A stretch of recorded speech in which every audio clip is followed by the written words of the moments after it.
예, 유지원입니다. 다시 돌아왔습니다.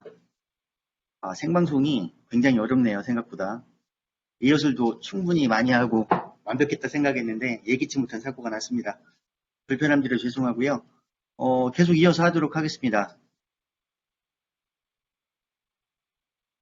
관리의 단순화라는 개념은 매우 소중합니다. 농장에서 어떻게 하면 관리를 단순하게 할 것인가. 그러나 그 전제 조건이 있죠. 생산성은 떨어뜨리지 않고 오히려 올려야 된다라는 전제 조건. 그러면서 우리는 관리의 단순화를 찾아야 되는데요. 말씀드리는 내용은 사실은 제가 이제 경험했던 내용을 다 말씀드리는 겁니다. 생산성 향상을 위한 많은 도전들이 있습니다. 첫째로 보면 잘하면 무조건 좋은 것. 전제 조건은 정말 잘해야 됩니다. 더 많은 웅돈을 놓고 모든 한 마리 한 마리를 웅돈방에 넣고 접촉을 시키고 자극을 하고 하는 그런 직접 접촉의 발정 체크. 아침 저녁으로 적극적으로 하는 발정 체크. 다 좋죠. 근데 이게 발정난 모드는 웅동칸 앞에 가면 움직이지도 않고 돼지 넣고 빼기도 어렵고 보통 시간이 가는 게 아닙니다. 그렇게 하다 보면 직원도 지치게 되고 아침 저녁 관리가 또 많아지게 되고 그래서 적정선에 타협이 필요합니다. 미생물 배양, 안개 분무, 액비순환 이것도 참 잘하면 좋습니다.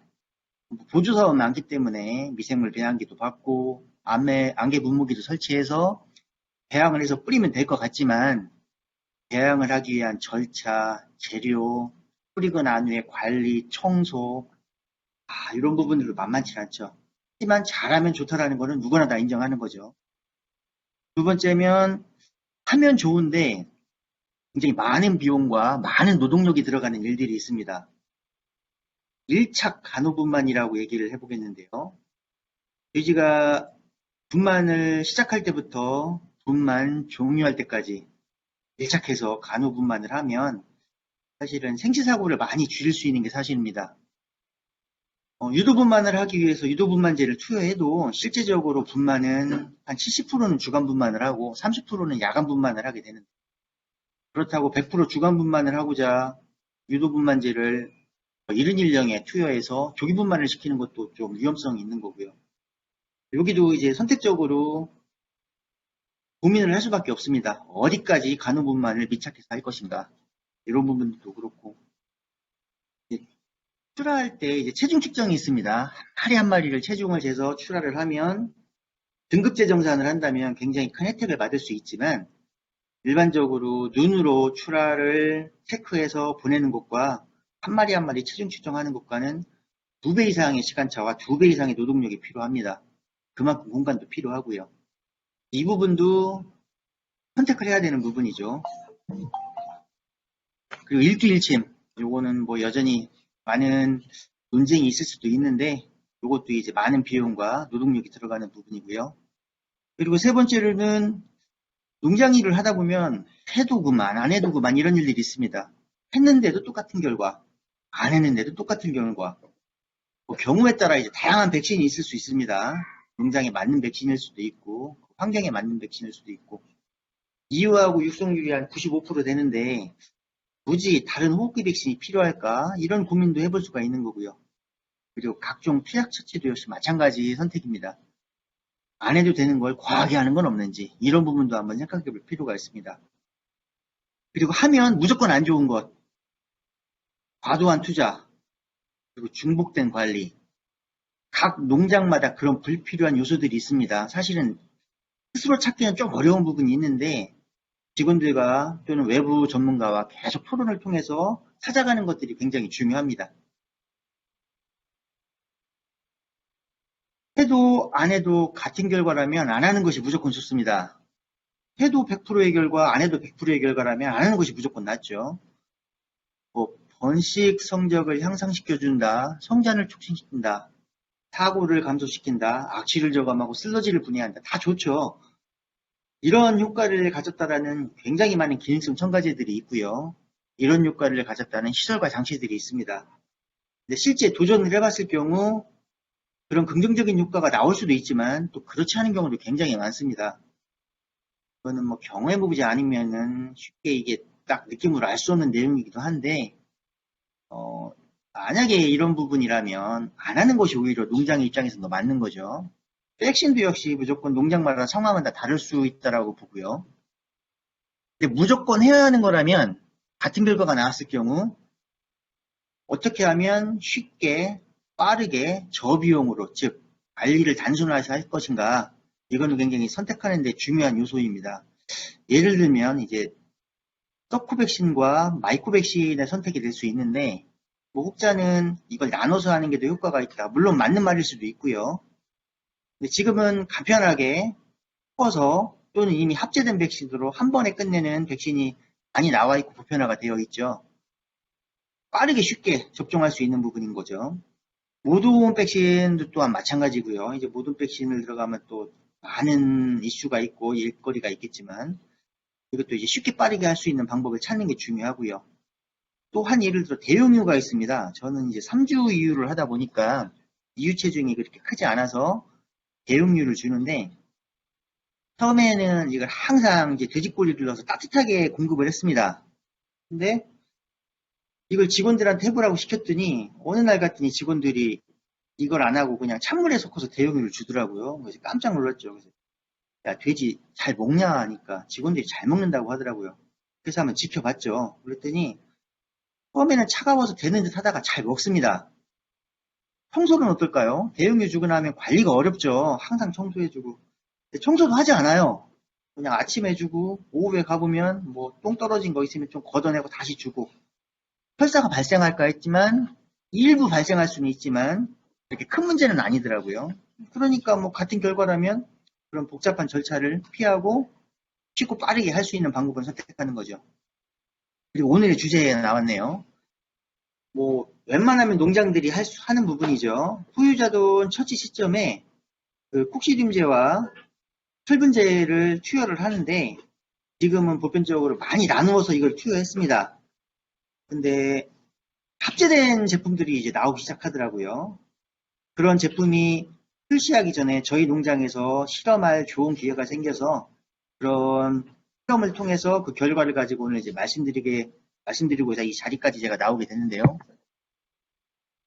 철분과 콕시듐, 사실은 그 양돈을 하는 입장에서는 가장 일상적으로 반복적으로 하는 작업이기 때문에 크게 생각을 안 할 수 있지만, 이것도 나눠서 하는 방식도 있고 함께 하는 방식도 있고 또 먹이는 방식도 있고 주사하는 방식도 있습니다. 이런 여러 가지가 있는데, 철분과 콕시듐을 이렇게 간편하게 합제된 제품으로 주사를 해서 할 수 있다면 상당히 농장 입장에서는 관리 측면이나 이런 부분들이, 또 관리 속도나 상당히 좀 편의성이 있죠. 그래서 그 포세리스란 그 세바의 제품을 가지고 국내 임상 적용 시험을 제 농장에서 한번 해보게 됐습니다. 목적은 임상 효능의 검증, 그리고 철분 결핍성 빈혈의 예방 효과 검증이 목적이었습니다. 시험 일정은 이제 이렇게 나왔는데요. 합일령에 대부분 목요일, 금요일 분만을 하죠. 근데 한날 동시에 분만하는 목을 선정을 했기 때문에 금요일 분만을 돼지로 선정을 해서 수평군, 대조군을 나누고요. 3일령에 자돈 처치를 할 때 이제 체중 측정을 하고, 돼지 2표를 하려다가 2표는 불편할 것 같아서 차라리 이각을 했습니다. 1번부터 66번까지 이각을 했고요. 그리고 애들이 커 나가는 과정에서 7일령, 9일령, 11일령, 13일령, 7, 21령 면봉 수압으로 개체별로 충남 검사를 했고요. 14일령에 체열, 체중 측정, 28일령에 체열, 체중 측정을 했습니다. 제 농장이 실은 3주 이후인데 이 시간에 이 그룹만큼은 이제 4주까지 포위를 해서 체중 관리를 하게 됐습니다. 돼지가 이각을 하고 실험이 스타트가 시작이 된 이후로는 양자를 할 수가 없기 때문에 이제 돼지가 크건 작건 그대로 이후까지 갔고요. 다돈에게 이각과 2번 체열, 3번의 체중 측정, 6번의 충남 검사, 굉장한 스트레스가 있었습니다. 돼지를 한 11번은 더 평상시 관리보다 들었다 놨다 스트레스를 줬으니까 얘네들이 분명히 28일령 체중에 뭐 좀 문제가 될 수 있겠다라는 생각을 해봤는데 결과를 보면 또 이제 그렇지만은 않더라고요. 실험은 이제 실험군, 대조군 3복씩 나누어서 실험을 했고요. 실험군 33두 포세리스 1번부터 33번까지 이각을 했고 대조군은 34번부터 66번까지 이각을 했습니다. 이 대조군 33두는 경구용 콕시륨 제제 철분제 200mg인데 대한민국에서 가장 보편적인 가장 잘 알려진 제제를 가지고 실험을 했습니다. 같은 날짜에 분만을 시켰고요. 11두 후유 개시 양자를 동시에 해서 실험 종료 시까지 양자하지 않고 그대로 진행을 했습니다. 혹시 직원들이 관리 중에 작은 자돈을 양자를 할까봐 별도의 카드를 만들어서 양자를 하지 말라고 이제 메모까지 해놓고 계속 이제 지켜봤죠. 11두씩 동일하게 시작을 했습니다. 대조군도 이제 마찬가지로 시작을 했고요. 그리고 임상 증상 관찰표가 있는데요. 처치를 하고 나서 돼지들의 행동이 정상이냐 0점, 둔함과 무기력이 있느냐 1점, 침울하냐 2점, 누워있느냐 3점을 체크를 했고요. 분변 형태가 정상인지 연변인지 붉은 변인지 수양성 분출변인지에 따라서 이제 점수를 나누어서 이제 기록을 했는데 일자별로 체크했는데 한 이틀 정도 하다가 할 필요가 없다는 생각이 들더라고요. 사실 잘 이런 행동이 나타나지 않습니다. 무기력하거나 누워있거나 이런 행동이 없어요. 분변 형태도 사실은 멀쩡합니다. 그리고 이제 관리자가 이제 센스 있는 관리자라면 한번 쭉 돌아보면 이제 다 알죠. 모든이 사료를 잘 먹는지 안 먹는지만 봐도 그 분만틀이 나중에 이제 어떻게 결과물이 나오겠다라는 걸 대충 짐작을 할 수 있습니다. 뭐 실험군이든 대조군이든 이런 특별한 행동이나 분변은 큰 문제는 없었는데 나중에 중간에 약간 좀 문제가 생기는 경우가 있었어요. 한번 보시면 이거는 제가 처치를 하고 체중 기록을 했던 그리고 이각을 직접 실시를 했습니다. 한 마리 한 마리 다. 나중에 구분을 편하게 하기 위해서요. 했던 부분이고요. 이제 실험질 검사는 충난 관찰 방법은 뭐 이렇게 했다고 합니다. 충난 검사는 PCR로 했고요. 혈액학적 분석은 14일령과 28일령에 체열을 해서 실험실에서 진행을 했는데 저도 뭐 이번에 알은 사실인데 데시리터당 8g 헤모글로빈 수치가 미만이면 빈혈로 진단을 한다고 합니다. 나중에 빈혈 헤모글로빈 수치가 얼마나 나오는지 비교해 보시면 아실 수 있을 것 같습니다. 돼지는 무럭무럭 잘 자랐습니다. 특별한 이상 없이 무럭무럭 잘 자랐고요.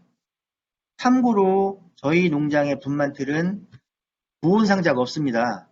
그래서 돼지가 추우면 모든 옆에 이제 들어가가지고 앉아있다가 압사가 나는 경우가 굉장히 많은데 보온 상자를 왜 안 놓느냐? 보온 상자를 놓을 만큼 분만틀이 크지 않기 때문에 그래서 저는 요 밑에다 이제 보온 매트를 두고 그 전기 컨트롤러, 보온등 컨트롤러를 연결해서 50%만 뜨뜻하게 할 수 있도록 해서 관리를 합니다. 요거 하나 있으면 좀 더 따뜻할까 싶었는데 역시 추우면 자동들은 이제 돼지 배 밑으로 들어가서 많이 압사가 나오는 경우가 있더라고요. 압사를 줄이기 위한 거는 약간 좀 딴소리긴 한데 이거는 관리보다는 시설적인 측면이 굉장히 크다라는 걸 제가 이제 느꼈습니다. 자, 이제 체중인데요. 왼쪽이 포세리스 실험군이고요. 오른쪽이 대조군, 혈분제 따로, 콕시륨제 따로 했던 겁니다. 돼지들이 이제 시험이 개시되고 나서 이유할 때까지 전혀 양자를 할 수 없기 때문에 체중이 일부 군에서는 좀 작은 놈들이 보이는데 그 중에 재미난 거 하나를 한번 보여드릴게요. 왼쪽 산란 포세리스 6-74번 모돈에 빨간 박스로 제가 박스를 쳐놨는데 개체번호 3번입니다. 얘 그때 이가 갔을 때 체중이 1.54kg였습니다. 뭐 그렇게 3일령 체중이 크다고는 볼 수는 없는데요. 근데 28일령이 됐을 때 보니까 3.16kg였어요. 사실 이런 애들은 한 일주일쯤 지나면 위축되고 작기 때문에 바로 내려서 내림 양자를 해주는데 실험이 있다 보니까 양자를 하지 못했습니다. 그러니까 이제 3.16kg로 이제 28일량에 도달을 했고, 이 실험군 중에 가장 큰 체중이었던 2.97kg의 자돈이 있었어요. 근데 이놈은 28일령이 되니까 무려 11.9kg, 12kg까지 체중이 늘었습니다. 굉장하죠, 이런 친구들은. 그리고 마지막 그룹, 포세리스 3-071, 마지막 세 번째 박스. 이 실험군 중에 가장 저체중이었습니다. 1.25kg였는데 28일령 됐을 때 1.82kg까지 성장하는 모습을 볼 수 있었습니다. 포유 능력이 좋은 모돈일 수도 있고요. 더 쟁탈전에서도 성공했다고도 볼 수 있겠죠. 그리고 오른쪽 대조군에서 봤을 때 대조군에서 가장 높은 체중이었던 두 번째 박스 2.39kg였는데 얘는 10.62kg까지 28일령 체중을 보여줬고요. 가장 저체중이었던 3-12번 모돈의 39번 개체번호 1.32kg는 6.96kg까지 성장했습니다. 전반적으로 무난했는데 공교롭게도 대조군에서 3-6번 모돈에서 두 마리가 중간에 이제 폐사하는 일이 발생을 했어요. 애들이 좀 시름시름 하다가 폐사를 하게 되더라고요. 실험 개시 시작 체중도 그렇게 나쁘진 않았는데 아무튼 이런 상황이 발생했습니다.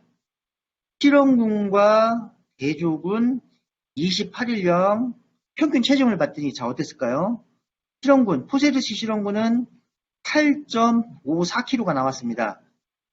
대조군은 8.47kg가 나왔습니다. 11마리씩 이유를 했는데 체중이 이 정도면 굉장히 준수하게 잘 키웠다라고 볼 수 있죠. 그리고 한 800, 700g, 70g 정도의 차이는 큰 유의성이 없어 보입니다. 눈으로 관찰하기도 어렵고요. 자, 그래서 실험 결과입니다. 체중의 변화를 보면 3일령 개시 체중일 때 포세리스 시험 약물은 2.04kg, 대조군은 2.98kg였는데요. 28일령이 됐을 때 시험군은 8.54kg, 대조군은 8.47kg. 차이가 없습니다. 두 시험군, 대조군 다 잘 키웠다고 볼 수 있고요. 일일 증체량도 260g으로 차이가 없었습니다. 임상 관찰은 대조군에서 19일령, 20일령 됐을 때 불이 이렇게 올라와 있는데 이건 폐사가 됐기 때문에 이런 거 차이가 있었고 나머지는 특별히 큰 차이가 없었습니다. 다만 특이상 일두에서 설사가 이제 발생을 했는데 크게 의미는 두지 않고요. 대조군에서 안타깝게도 두 마리가 이제 폐사를 했고 포세리스 실험군에서는 폐사가 발생하지 않았습니다. 실험실에서 나온 혈액학적 수치인데요.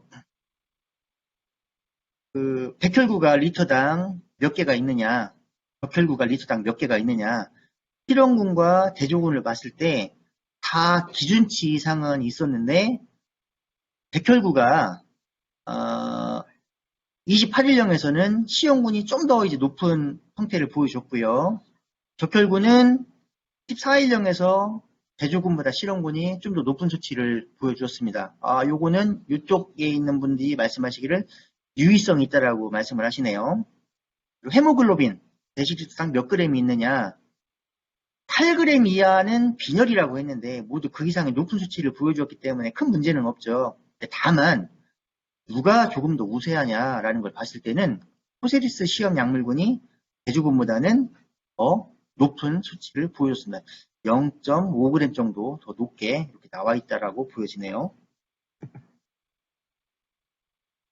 혈액학적 수치의 결과 실험군과 포세리스 시험군과 대조군 모두 빈혈 예방 효과를 확인했고요. 다만 28일령 대조군 대비 포세리스 실험군의 헤모글로빈 수치가 유의성 있게 더 높게 났다라는 그런 결과를 우리가 가질 수가 있었습니다. 분변 검사에서는요. 폭시디움 충란의 검사, PCR 검사를 했을 때 실험군과 대조군 모두 분변은 검출되지 않았고요. 물론 이 실험을 하기 전에 저희 농장에서 분변 검사를 했을 때는 충란이 양성 결과로 확인이 됐었습니다. 이 둘 다 그 효과가 충분히 있다라고 이렇게 검증이 된 셈이죠. 정리를 해보도록 하겠습니다. 대조군과 포세리스 접종군 그리고 모든 주사 부위의 부작용은 관찰되지 않았고요. 일당 징체량의 경우 두 그룹 간의 차이는 발생하지 않았으나 임상 증상의 경우 대조군에서 설사가 한 마리 나왔고 폐사가 2두 발생을 했습니다. 포세리스 실험군의 경우에는 시험기간 내 폐사는 발생하지 않았고요. 대조군과 포세리스 접종군 모두 빈혈 예방 효과가 확인이 됐고 28일령 헤모글로빈 수치는 포세리스 접종군이 좀 더 높았습니다. 그리고 두 그룹 모두 폭시륨 충난이 검출되지는 않았습니다. 포세리스는 제가 실험했던 결과에 의하면 약물에 의한 부작용이 관찰되지 않은 안전한 약물이라고 볼 수 있고요. 폭시륨 예방제로 쓰이는 대조약과 비교시 아주 일부분이긴 했지만 그런 임상 증상 그리고 예방효과, 혈액학적 수치로 따지는 겁니다. 그거는 더 우수했던 것으로 이제 평가를 하고요. 실험을 해보고 결과를 정리하면서 저는 이제 그렇게 느꼈습니다. 이제 돼지 관리를 할 때 어려운 게 아니라 같은 결과라면 쉽게 하는 게 좋고요. 느리게 천천히 하는 것보다는 같은 결과라면 빠르게 하는 게 좋고요. 그리고 같은 결과라면 고비용보다는 저비용으로 하는 게 좋겠죠. 저희가 이제 자동 처치를 할 때 예를 들어 저는 변치는 하지 않습니다. 꼬리를 자르고 시리움을 넣어주고 그리고 철분제를 주사하고 그리고 기타 설사를 예방해야 된다면 다른 약제를 더 넣을 수 있는데 이 처치를 한 가지 정도 줄일 수가 있고요. 그리고 오히려 먹이는 경구투여보단 주사가 흡수를 잘해주기 때문에 치료 효과가 훨씬 더 뛰어나다라고 하죠. 그렇기 때문에 좀 더 빠르게 쉽게 할 수 있기 때문에 충분히 농장에서 사용해 볼 수 있는 제품이라는 판단이 들었습니다. 지금 이 영상을 시청하고 계신 농장 관계자나 농장주, 농장 직원분들이 계시다면 본인 농장에 어떻게 하면 좀 더 관리를 쉽고 빠르게 저비용으로 할 수 있을까 끊임없이 고민하고 판단하셔서 좋은 결과를 만들어내시길 바라고요. 모두 행복한 오늘 하루 가지시기 바랍니다. 예, 말씀 들어주셔서 감사합니다.